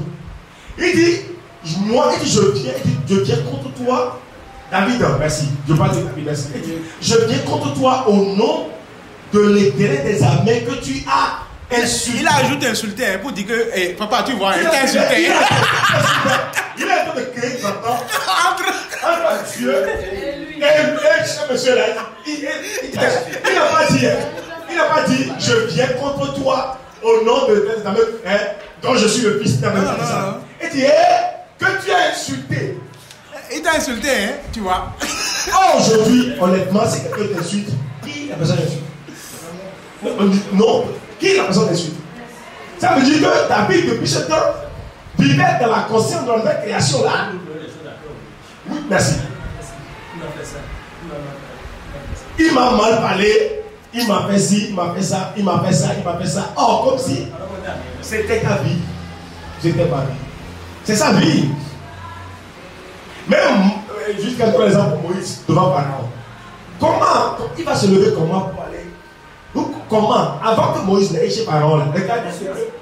Écoutez, on a. Tu vas rentrer dans la maison de Pharaon comme ça. Dans la maison de l'anthrope. De l'enfant. Tu rentres chez de l'anthrope. Aujourd'hui, même sur les réseaux sociaux, tu as peur de le faire. Disons la vérité. Aujourd'hui, je laisse le micro. Dans ce pays-là, il y a des choses que tu as envie de dire, mais tu ne le dis pas. Pourquoi? Pourquoi tu ne le dis pas? Pour dire. Juste parce que tu me disais. Donc, en fait, c'est une vie de confiance comme ça. Que le Seigneur nous donne au Seigneur. C'est une vie de confiance en fait. Le gars parlait à Pharaon comme s'il savait que le Seigneur était. Moïse savait que le Seigneur était avec lui. Il était. En fait, il n'y a même pas de doute dessus. Et aujourd'hui, comment je médite sur la conscience de la justification par la foi là, je trouve que le but principal de la justification par la foi, c'est d'être en paix en ce que le Seigneur est toujours avec nous. Parce que le juste, c'est celui qui est constamment et permanemment, éternellement saint, irrépréhensible et sans reproche aux yeux de Dieu. Donc, cette conscience est amenée à être relaxée pour dire, il n'y a rien que moi je puisse faire qui peut amener Dieu à me délaisser. C'est-à-dire que le Seigneur est là quoi. Donc, la justification par la foi nous garantit, nous donne cette paix que le Seigneur est là. Et que le Seigneur nous aide par sa grâce. Qui est pris de confiance en Dieu, il y aura toute la différence. Confiance en Dieu.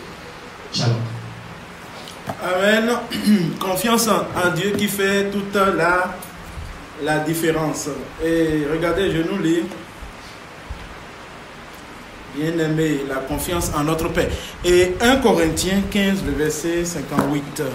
TPT. Alors maintenant, bien-aimés, restez fermes, stables et endurants. Vivez votre vie avec une confiance inébranlable. Avec une confiance inébranlable. Notre Père, il est là, il est au contrôle. Il ne perd jamais le contrôle. Nous savons que nous prospérons et excellons à chaque saison en servant le Seigneur.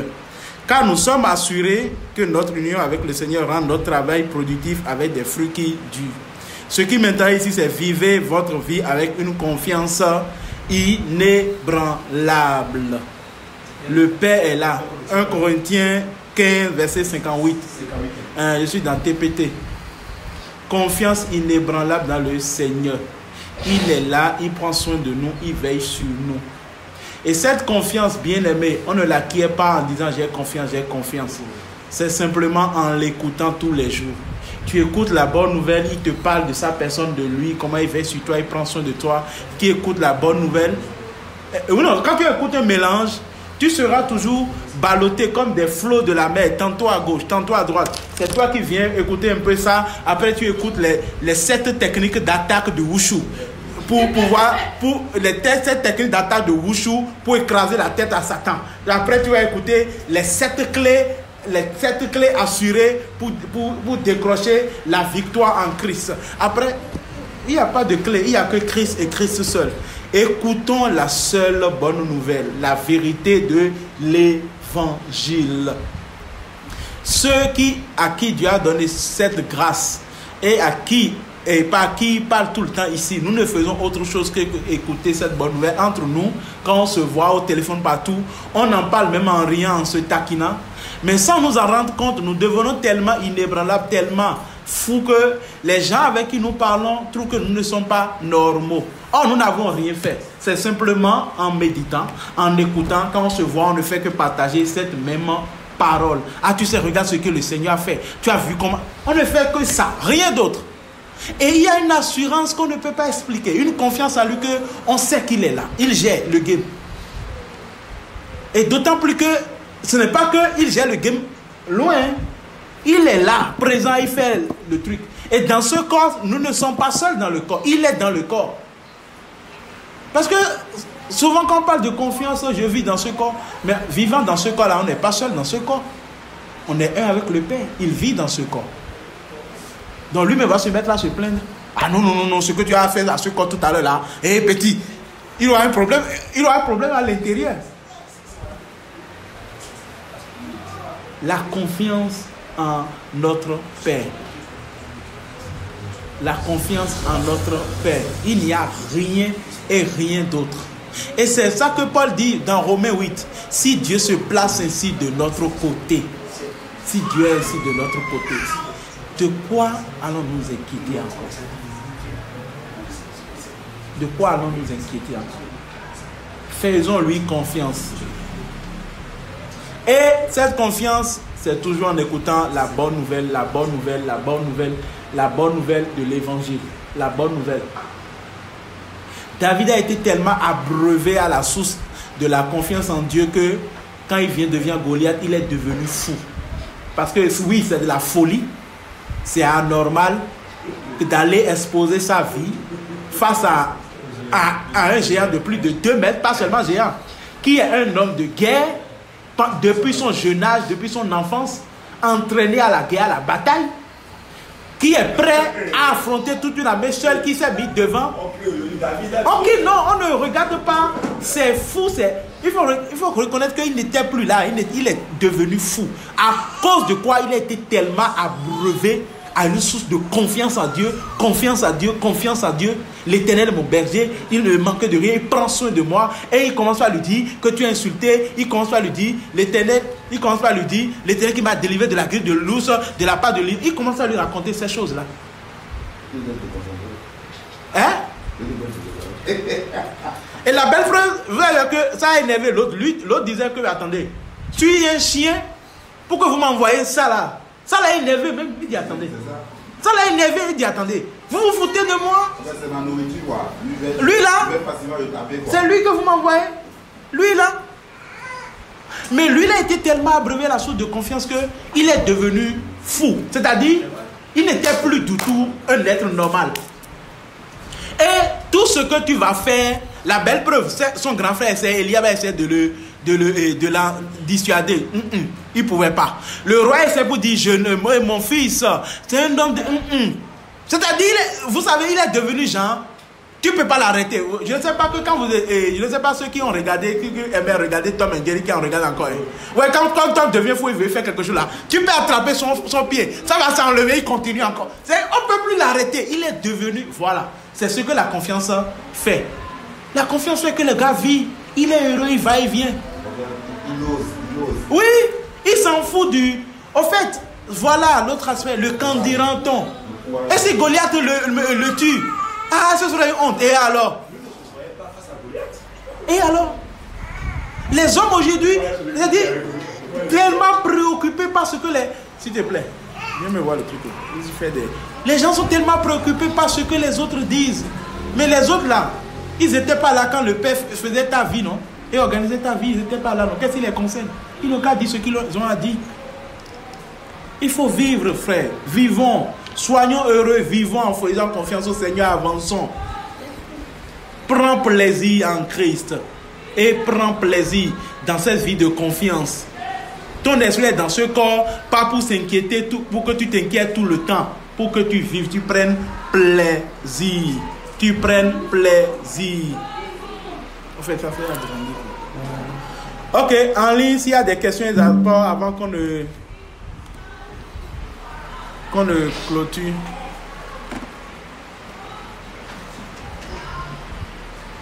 En ligne. S'il y a quelqu'un qui veut parler, la personne peut ouvrir son micro et parler directement.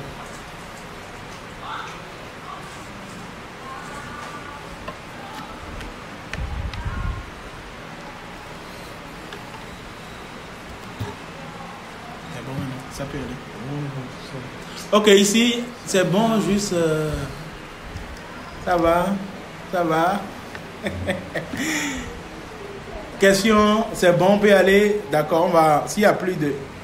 On dirait que ton truc là, ça déconne. Non, ça va pas un petit Ah, ok. J'espère que je n'ai pas coupé la retransmission. Ils nous écoutent.